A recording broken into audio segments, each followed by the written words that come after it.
Damn, that ending.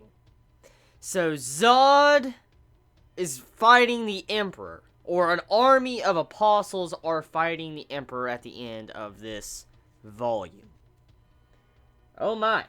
Oh my. Am I gonna get to see Griffith versus Guts, or is Guts gonna see Griffith? Because if that oh shit. Like, I wonder exactly how Guts is gonna act if he sees Griffith, because if Griffith's army is there, that must mean that Griffith must be there. So, oh shit. So, I'm looking forward to that. I'm looking forward to the next volume. But anyways, Volume 31 review. Now, before I start, I actually want to show you all the posters inside, because, I mean, hey, you all like to see them. You like to see the artwork of Kentaro. So, here's the poster there. Look at that badass. Oh, dude. That, I have to say, right there looks pretty fucking badass. Props to Kentaro for such great artwork. You gotta love that. For the Berserker mode inside of Guts' like armor, and seeing, you know, Shurike, you know, helping him out. And then on this side, you get to see the crusty old Kushan old man. Yay. Still amazing artwork though, but he's very crusty looking. But besides that, moving on to the actual volume of Berserk. A very simple volume. Once again, it's a very, very simple volume, and I'm willing to bet that this review is going to be rather short again, because, I mean, it's very straightforward. I mean, this volume is Guts pretty much fighting Daka, and then fighting the whale-ish elephant-looking thing, solo, and he pretty much goes into his Berserk mode, fights them, and after he does that, Shurike reveals that she can actually help out Guts in this armor, to where he can actually be aware, not, you know, be crazy Berserk mode. And then, you know, the magical Kushan dude pops up, fights Guts, fights, you know, Serpico. They defeat him along with that, like, water snake god, and the serpent controls, like, water elements, to the Emperor popping up at the end of the volume, offering Guts an alliance, which I was like, holy shit. And pretty much the volume ends with Zod and other apostles coming in to pretty much wreck the Emperor. So that's technically the quick overview of the volume. It's a rather simple volume. I mean, it really is. I mean, majority of it is rather simple, but there is mainly just action in this volume. And I mean, hey, battle volumes are not that bad, because I can clearly tell we're getting into the main battle-orientated stuff of this arc. Like, for instance, the previous, you know, volumes were all set up for what we're probably seeing now. For instance, the actual battle. I mean, we've had all this development, these past development for all these different characters in previous volumes. I think it's time now that probably Kentaro is wanting to dive into the actual battle stuff when it comes to his series, so I think that's exactly why probably the overall development of some characters have been kind of slow in these previous volumes, these past two volumes, because it's more action-based. But anyways, diving into this volume, one thing I want to point out, okay, is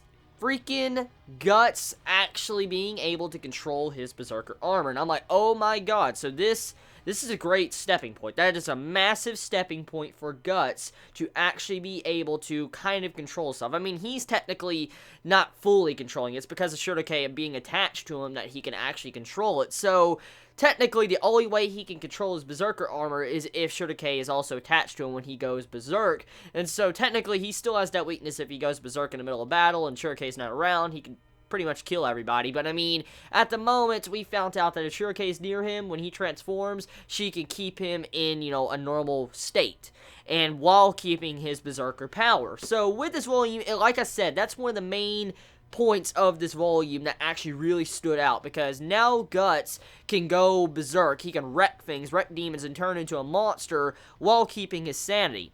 And at the exact same time, we find out some more inner workings of the Berserker armor. For instance, even though Shurike is there and helping out Guts in this volume, even if she is there, he can still lose control. For instance, if he lets hatred and rage and stuff consume him or plague his mind, he pretty much will lose control. And the only way to actually draw out the armor's power is by hatred and rage. And so he has to actually keep it at a level to where he can really control it. So technically, Guts is fighting his own hatred and rage.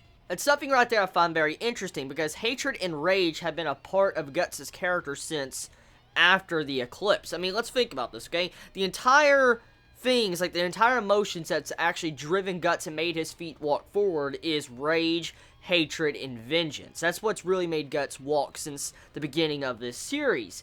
And to see how this very element can actually cost him his life or cost him his friends is something I find very twisted when it comes to Kentaro's writing with this volume. For instance, actually finding out that his hatred and rage is actually something that could possibly cost him his friends, and it's something he actually has to fight against. I find that very different, and I like the irony in that, because like I said, Guts' character was tied around this hatred, rage, and vengeance, and to find out that his, armor is tied to that with his emotions when Shurike's trying to help him was something I was quite shocked to find out. So Guts is technically fighting his own true self he's had since the very beginning of the series. So Kentaro, that's twisted, man. That's fucking twisted. So, moving past that, in the state, from what we find out also in this volume, if Guts, technically is in his, aware state when he's in Berserker armor and Shurike is attached to him, now, from what we find out, if, Shurike is attached to Guts and all that, Shurike can actually summon, like, elements or gods and stuff to actually embody Guts' sword. And I was like, oh, shit.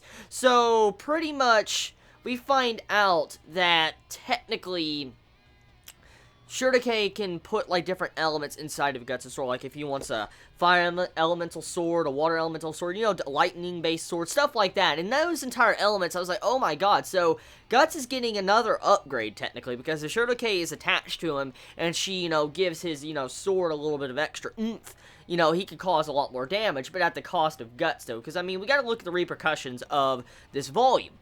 Guts technically had the will of fire go inside of that sword. Shurike technically summoned it inside of his sword, and in this volume, technically, it damaged Guts. Like, Guts was entirely on fire, so it's not a move that I think Guts and Shurike can use constantly, because Guts did get injured, and I'm kind of curious to see exactly how injured he really is after this fight, because, I mean, he's been fighting crazy non-stop, and after what we know what happened in the last time he went in his Berserk state, pretty much he was left injured, and the armor stuck to him for like 3+ days, 3 days and nights, and they couldn't rip it off of him, so I wonder exactly how his armor is going to be once this fight is over, because he's probably really damaged after that fire. I mean, he was literally on fucking fire when he was attacking that water serpent god. So, moving past that, talking about different things. Now, the main thing that this entire volume centers on is this fight with this Kushan sorcerer.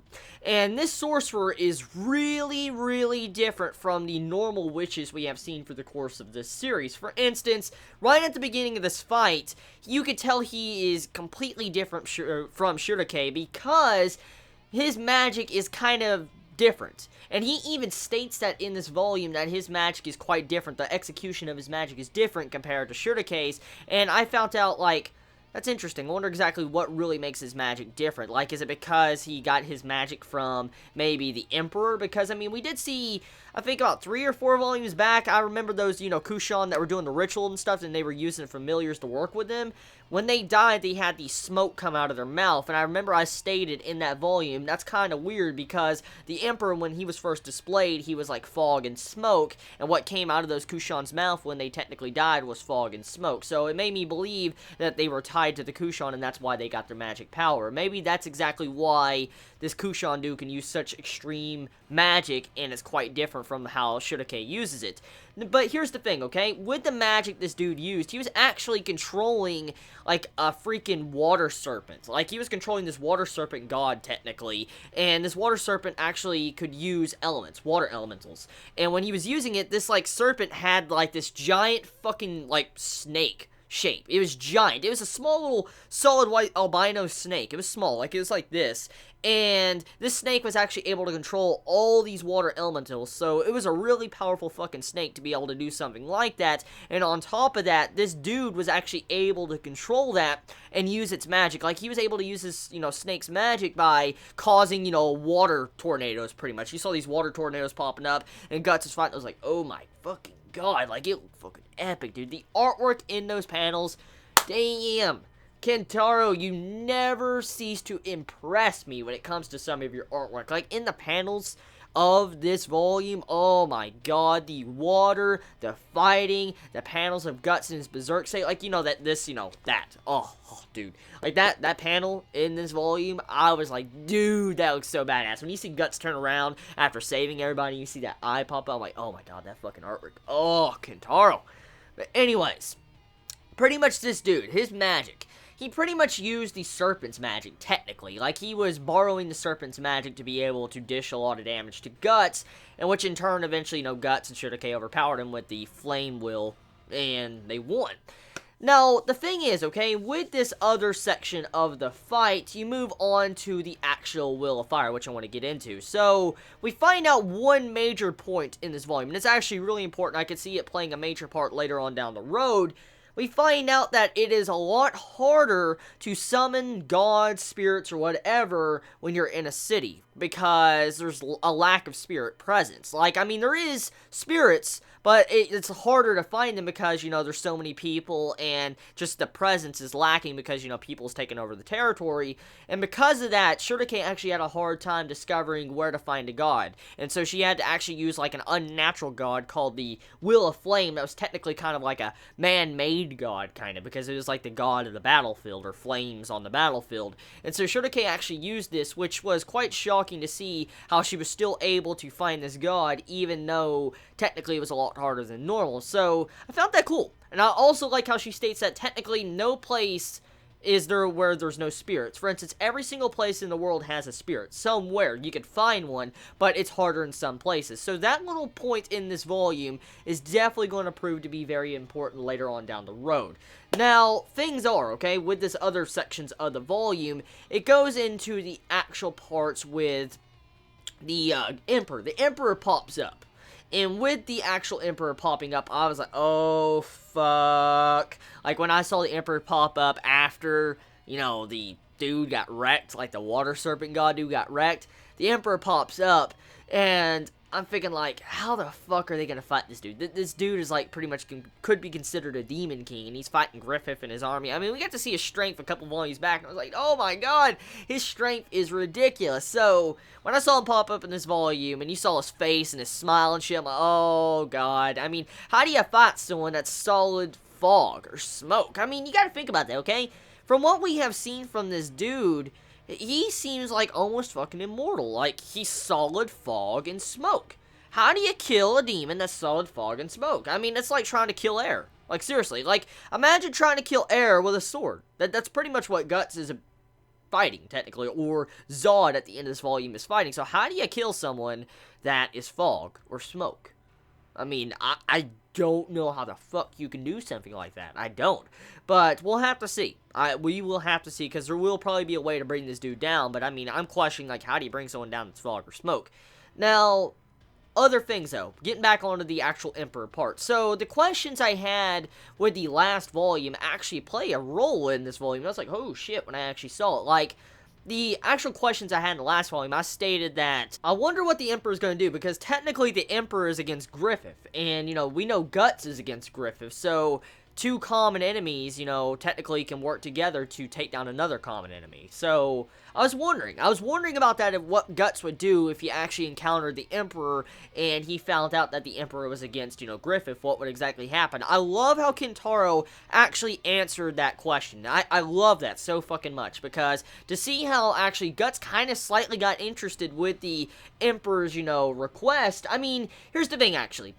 I personally believe if Casca was not there, or any of his, fellow companions, like, for instance, Farnese or Pico, Puck, and all them, I'm willing to bet you right now Guts would have chosen to work with the Emperor. I'm willing to place money that Guts would have worked with the Emperor if he did not have Casca and stuff with him, because that was one of the perfect moments for Guts to really make an alliance with the Emperor to take down Griffith, because, I mean, from what we have seen from this Emperor, he's fucking ridiculous. I mean, you have the entire apostles from the entire world against this one dude, and Griffith himself, and he's wanting to fight Griffith and stuff, and he's already demonstrated his power, so it would have been a really smart move for Guts to choose this dude's side, but for him not to, it just shows you how much he's also changed, because I know for a fact Guts most likely would have chosen his side if it wasn't for his companions. But moving back on to the topic of the discussion, I'm glad Kentaro actually settled this. I really am, because that was one thing I was really wondering about, and I'm glad we got this actual conversation. And pretty much Guts said, go to fucking hell. That's exactly what Guts said to the Emperor. Like, he's like, fuck you, nope. That's what pretty much the dialogue in simple terms meant. And the Emperor got pretty pissed and shot lightning at Guts. Now, here's the actual shocking part. Guts survived 2 shots of lightning. I mean, the first time Serpico intervenes and pretty much uses, his wind elementals, and he kind of negates the lightning for the most part. Second time, Guts literally gets hit by lightning, and he survives. I'm like, whoa! To survive lightning, you must be incredible. Like, oh my god. And the Emperor states that it's because of his, natural, will to live, pretty much. That's, Guts' will to live. That's how he survived the lightning. So, Guts pretty much won that lightning strike, won against that lightning strike because of his sheer willpower. So, props to fucking Guts, man. Oh my god. Fighting even a lightning bolt, he survives. Like, oh my god.